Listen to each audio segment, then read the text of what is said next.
चुकून एका वळणावर सहज कसे गमतीनं भेटलो, उगीच खुळा प्रेमाचा खेळ आपोआप एक खेळलो.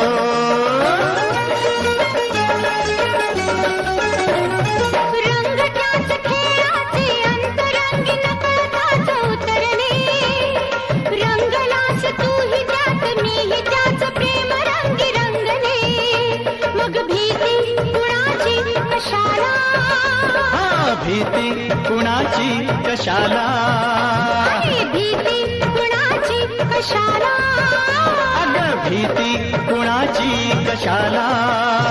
ना सांगताच आज हे कळे मला, कसा जीव माझा तुझ्यामध्ये गुंतला.